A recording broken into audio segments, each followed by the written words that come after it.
Hi, everybody, and welcome back to Hoot. So, when we left off, Officer Delinko has found a baby owl in one of the burrowing holes while he's trying to watch for future vandalism attempts. It was a baby owl, no more than 5 or 6 inches tall. Officer Delinko had never seen anything so delicately perfect. He, said the owl. He, said the policeman, though his voice was too deep to do a proper imitation. I bet you're waiting for Mama and Papa to bring some supper home, aren't you? The amber eyes blinked. The yellow beak opened and closed expectantly. The little round head rotated back and forth. Officer Delinko laughed out loud. He was fascinated by the miniature bird. Dimming the flashlight, he said, Don't worry, sport. I'm not going to hurt you.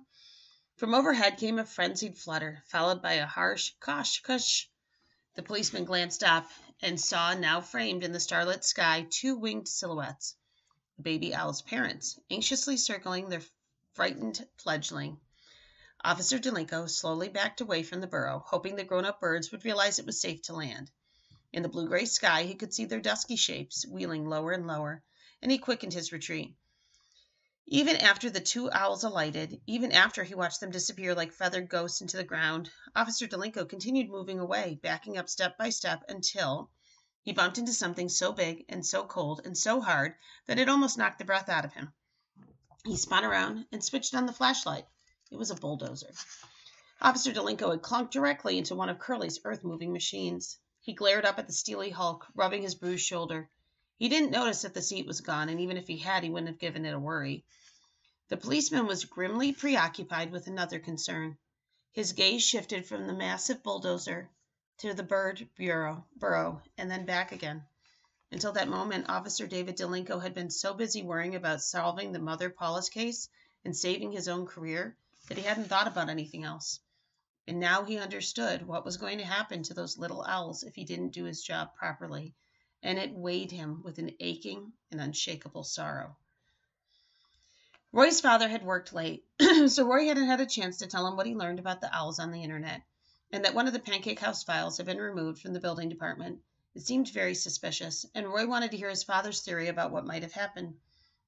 But Roy went speechless the moment he sat down at breakfast. There, smiling kindly at him from the back page of his father's newspaper, was Mother Paula herself. It was a half-page advertisement under a banner of bold, patriotic-style lettering. It said, Mother Paula's All-American House of Pancakes, home of the world-famous mouth-watering licorice oatmeal flapjack, is proud to become your new neighbor in Coconut Grove. Mother Paula's welcomes you to join her in person tomorrow at noon for a gala groundbreaking ceremony at the corner of East Oriole and Woodbury, the future location of our 469th family-style restaurant in the United States, Canada, and Jamaica. Roy dropped his spoon, launching a soggy wad of Fruit Loops across the kitchen.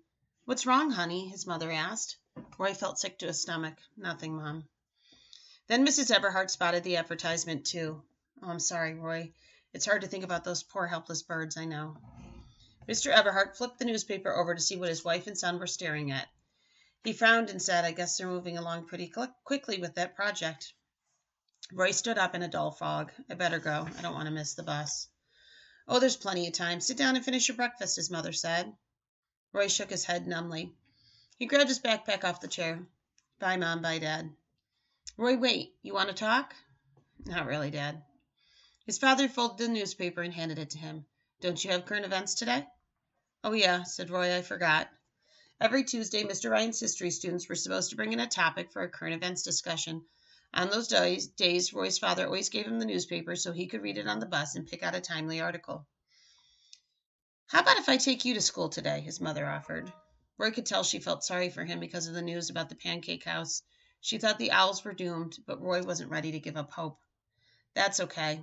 He stuffed the newspaper back in his backpack. Mom, can I borrow your camera? Well, for a class, Roy added, wincing inwardly at the lie.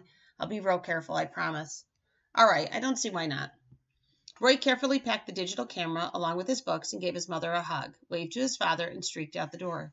He jogged past his regular bus stop and kept going, all the way to the one on West Oriole, Beatrice Leap's street. None of the other Trace Middle kids had arrived yet, so Roy ran to Beatrice's house and waited on the front sidewalk.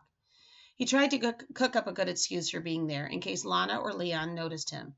It was Beatrice who finally came out the front door, and Roy ran up so fast that he nearly knocked her down.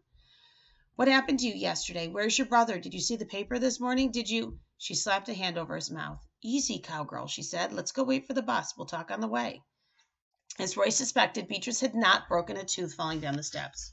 She'd broken it while biting a ring off one of her stepmother's toes. The ring was made from a small topaz charm that Beatrice's mother had left behind when she moved away. Lana had pilfered the stone from Leon Leap's sock drawer and gotten it made into a snazzy toe ring for herself. Beatrice had taken exception to the theft.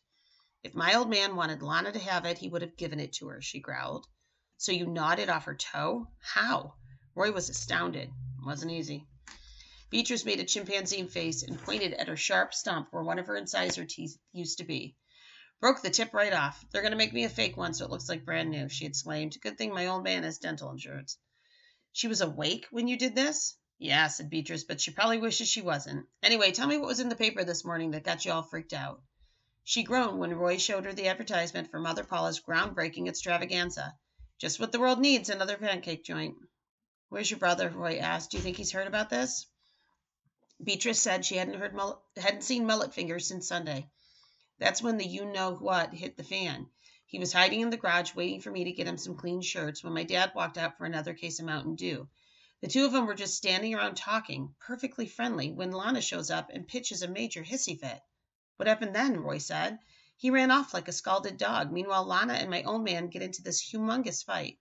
"The one you told me about?" "Right," Beatrice said. "Dad wants my brother to come back and live with us again, but Lana says, 'No way, Jose. He's a bad seed.'" What the heck does that mean, Tex? Bad seed. Anyway, they're still not speaking to each other, Lana and my dad. The whole house feels like it's going to explode. To Roy, Beatrice's situation sounded like a living nightmare.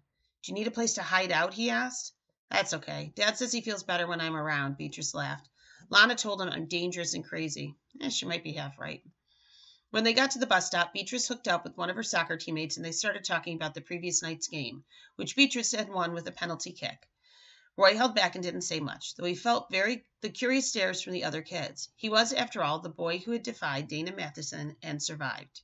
He was surprised when Beatrice Leap ditched her teammates and sat next to him on the bus. "Let me see the newspaper again," she whispered. As she studied the Mother Paula's announcement, she said, "We've got two choices, Tex. We either tell him or we don't." "I say we do more than just tell him." "You join him, you mean, like you said the other night?" "It's them against him. All alone he doesn't stand a chance," Roy said. "Well, for sure, but we all three of us could end up in juvie hall." "Not if we're cool about it." Beatrice eyed him curiously. "You've got a plan, Eberhard?" Roy took his mother's camera out of the backpack and showed it to Beatrice. "I'm listening," she said. So Roy told her. We're going to stop there.